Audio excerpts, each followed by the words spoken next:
Before I take questions, I'd like to wish everyone a Merry Christmas and Happy Holidays. This has been one of the toughest years we've ever faced as a nation.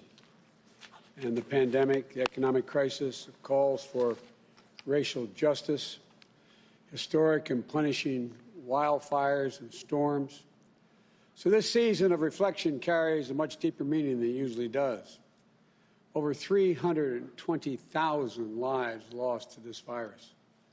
And Jill and I send our prayers, as I'm sure all of you do, to all who are facing this dark winter with an empty seat at the dinner table where a loved one used to sit and talk and laugh and reminisce.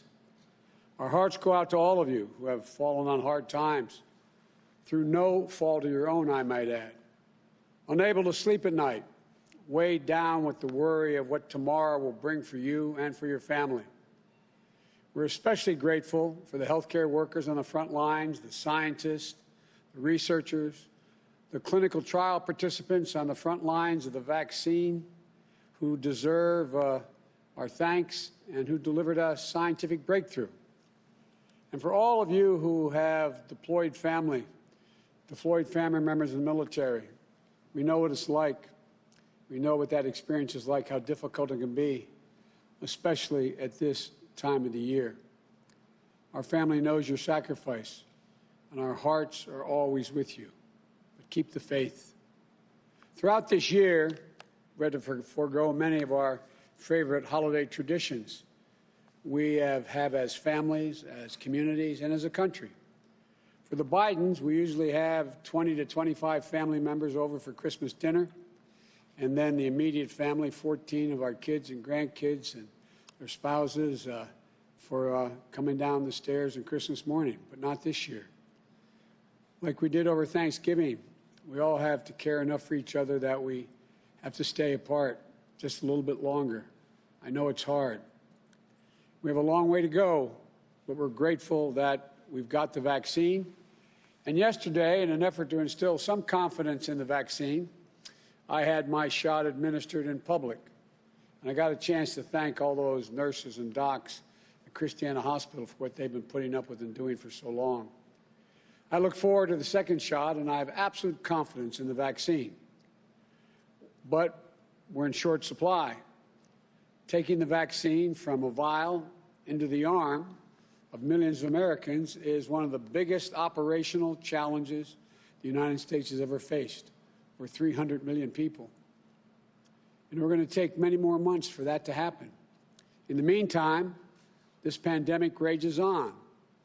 Experts say things are going to get worse before they get better, notwithstanding the fact we have the vaccine. As you all know, we're averaging a death rate of close to 3,000 people a day. That means we're going to lose tens of thousands of more lives in the months to come. And the vaccine won't be able to stop that. So we'll still have to remain vigilant.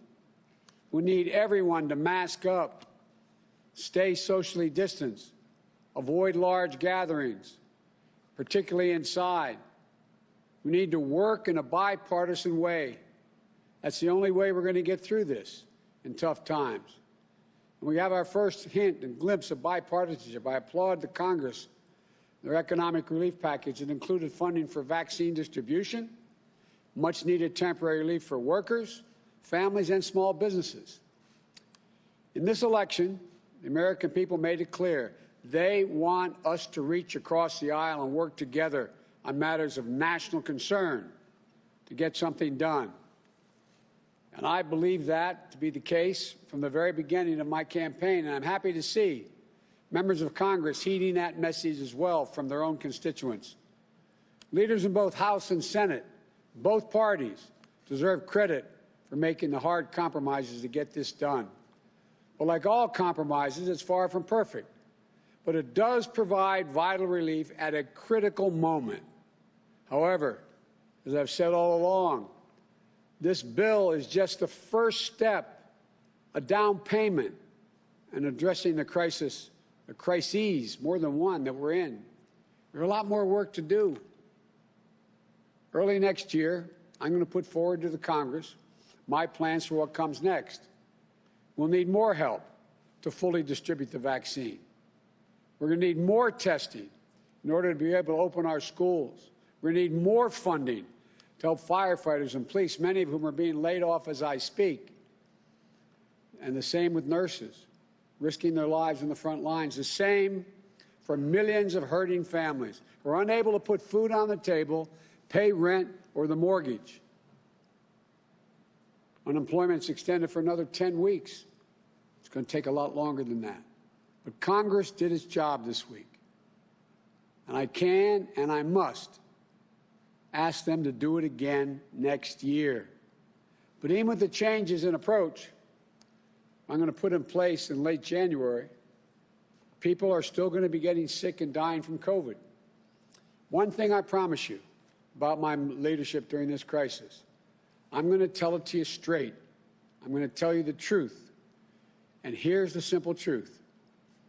Our darkest days in the battle against COVID are ahead of us, not behind us. So we need to prepare ourselves to steel our spines. As frustrating it is to hear, it's going to take patience, persistence, and determination to beat this virus. There'll be no time to waste in taking the steps we need to turn this crisis around. My administration will start to do its part on our first day in office, with masking requirements, a new strategy for testing, accelerated protection, protective gear. And we're going to challenge Congress and the American people to step up immediately as well to do their part. As with the relief bill passed by Congress, there's another challenge which my administration will confront on a bipartisan basis: a massive cybersecurity breach against the U.S. companies, many of them, as well as federal agencies. And there's still so much we don't know, including the full scope of the breach or the extent of the damage it has caused. But we know this much. This attack constitutes a grave risk to our national security. It was carefully planned and carefully orchestrated. It was carried out by using sophisticated cyber tools.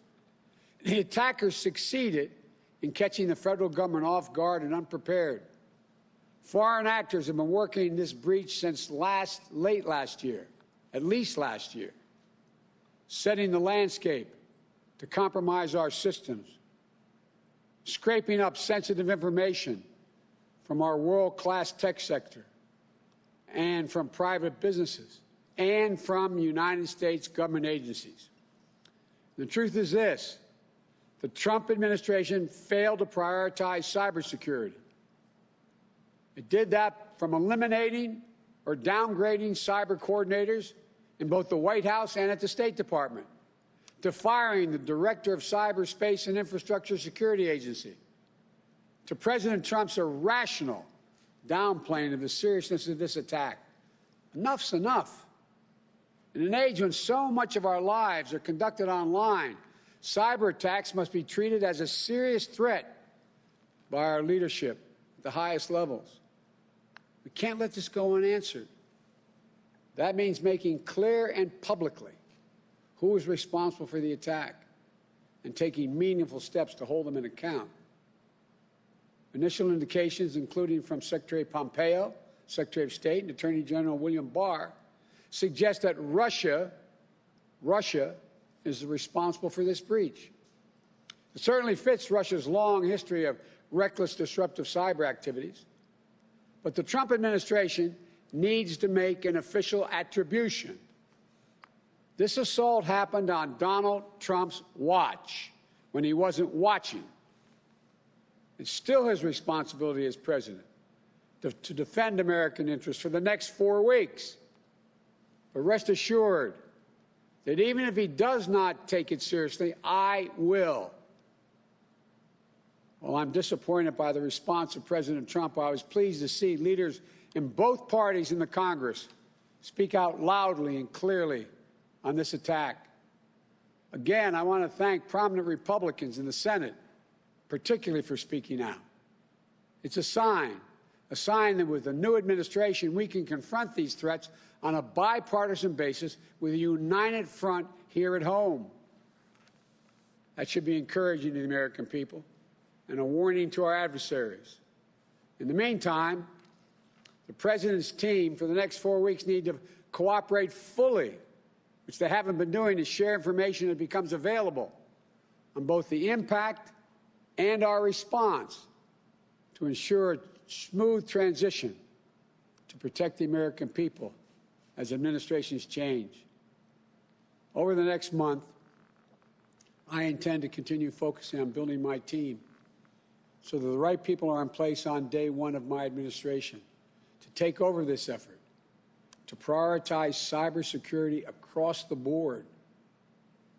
And I'll consult with experts to plan for the steps that my administration will take in order to secure our systems, improve our cyber defenses, and to better withstand future attacks that we know will come, and to impose cost on those who conduct them. And I fully expect bipartisan support from this based on what we've heard so far. Our adversaries are highly capable. Cyber threats are among the greatest threats to our global security in the 21st century. And I believe we have to treat them with the same seriousness of purpose that we treated threats of other unconventional weapons. We have to work with our allies to establish clear international rules and mechanisms to enforce them, and consequences for those countries that violate them. I want to close with this. As I look at the first of what will be millions of vaccinations going in the arms of Americans after hundreds of thousands of lives lost, a Congress finally passing an economic relief package after months and months of delay, and a new urgency for a bipartisan approach to cybersecurity after years of a president who refused to stand up to our adversaries and hold them accountable.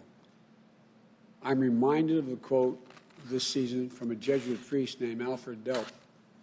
He wrote, quote, "Advent is a time for rousing." Delp believed at first we are shaken to our depths, and then we're ready for a season of hope. As a nation, we've certainly been shaken to our depths this year. Now it's time to awaken, to get moving, time for hope. We've gotten through tough times before in this nation. We'll get through these difficult times as well.